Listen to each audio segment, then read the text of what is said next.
पिता और बड़े भाई के नक्शे कदम पर चलते हुए अभिनेता बॉबी देओल भी इंडस्ट्री में आए और इंडस्ट्री में आकर उन्होंने नाम कमाने की कोशिश भी की, लेकिन अपने पिता और बड़े भाई की तरह वो काफी ज्यादा फेमस नहीं हो पाए। नतीजन ये हुआ कि आने वाले समय में वो इंडस्ट्री से गायब होते हुए नजर आए।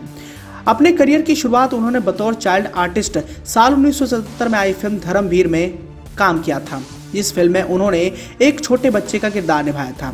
लेकिन डेब्यू की बात करें तो उनकी पहली डेब्यू फिल्म साल 1995 में बरसात रिलीज हुई थी। इस फिल्म में बॉबी देओल को लोगों ने काफी ज्यादा पसंद किया। फिल्म की कहानी हिट तो रही, साथ ही फिल्म के गाने भी लोगों की जुबान पर रट गए। आने वाले समय में बॉबी देओल कई सारी बड़ी फिल्मों का हिस्सा बने, लेकिन धीरे धीरे उनके करियर को किसी की नजर लग गई और एक ऐसा भी समय आया जब बॉबी देओल को इंडस्ट्री में कोई पूछने तक तैयार नहीं था।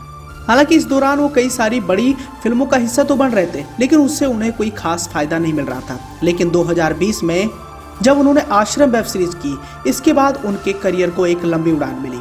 आश्रम वेब सीरीज में उन्होंने काशीपुर वाले बाबा का किरदार निभाया था, जिस किरदार को लोगों ने काफी ज्यादा सराहा और पसंद भी किया। काशीपुर वाले बाबा के किरदार में बॉबी देओल इस कदर छा गए कि चारों तरफ उनकी ही चर्चाएं की जाने लगी और अपने इस वेब सीरीज की वजह से उन्होंने हिंदी सिनेमा की कई सारी बड़ी फिल्मों को अपनी झोली में डाल लिया। लेकिन बात करें आश्रम वेब सीरीज की तो बॉबी देओल की ये एक काफी ज्यादा विवादित वेब सीरीज थी, जिसको लेकर काफी ज्यादा विवाद भी हुआ। इतने नहीं, बॉबी देओल की इसमें कई सारे बोल्ड सीन भी थे और इस वेब सीरीज में वो नेगेटिव रोल में नजर आए थे। अब भले ही आश्रम वेब सीरीज को रिलीज हुए कई साल हो गए हैं, लेकिन सबके बावजूद इस वेब सीरीज की खुमारी आज भी तरोताजा है। और इसी कड़ी में आश्रम वेब सीरीज में अपने नेगेटिव रोल को देखने के बाद उनकी मां प्रकाश कौर का कैसा रिएक्शन था, इस बारे में बॉबी देओल ने खुलासा किया। साथ ही पापा धर्मेंद्र भी उनके इस किरदार से काफी ज्यादा परेशान हो गए थे। बॉबी देओल ने इस दौरान बताया कि कैसे उनकी मां प्रकाश कौर और पापा धर्मेंद्र उनको खलनायक की भूमिका में देख बहुत ज्यादा गुस्सा हो गए थे। बॉबी देओल ने अभी हाल ही में बॉलीवुड हंगामा से एक खास बातचीत की। इस बातचीत में उन्होंने इस बात का खुलासा भी किया कि आश्रम का रिव्यू लेने के लिए मैं पापा से मिला और पूछा, पापा आपने देखी? तो उन्होंने कहा, बेटा मैं तुझे ऐसे नहीं दे सकता, मैं समझता हूँ कि तू एक्टर है, मैं भी चाहता हूँ कि अलग अलग कैरेक्टर प्ले करूँ। आगे बॉबी देओल इस इंटरव्यू के दौरान बताते हैं, तब धर्मेंद्र ने बॉबी देओल को कहानी सुनाई कि कैसे उनकी माँ विलन की भूमिका निभाने के लिए उन पर भड़क गई थी। धर्मेंद्र ने बॉबी को उस दौरान बताया कि आधे में आ गई और घर आई तो मुझे डांटा कि तूने ऐसा रोल कैसे प्ले किया।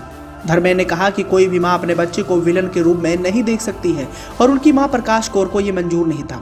बॉबी देओल इस इंटरव्यू के दौरान आगे ये भी बताते हैं कि कोई भी मां अपने बेटे को विलन के अवतार में नहीं देख सकती। ऐसे ही कुछ मेरी मां के साथ भी रहा। मां प्रकाश कौर ने बॉबी देओल की वेब सीरीज और उनके कैरेक्टर पर रिएक्ट किया था। बॉबी देओल की आश्रम को देखने के बाद प्रकाश कौर ने कहा था कि हाय हाय तूने ऐसा रोल क्यों किया। तो दोस्तों इस तरह आप भी समझ सकते हैं कि धर्मेंद्र और उनकी पहली पत्नी प्रकाश कौर ने बॉबी देओल की वेब सीरीज आश्रम पर कैसा रिएक्ट किया था। अब जैसा मर्जी रहा हो, लेकिन बॉबी देओल के कैरेक्टर को लोगों ने इस कदर पसंद किया कि वो आश्रम वेब सीरीज को करने के बाद काफी ज्यादा लाइमलाइट में आ गए।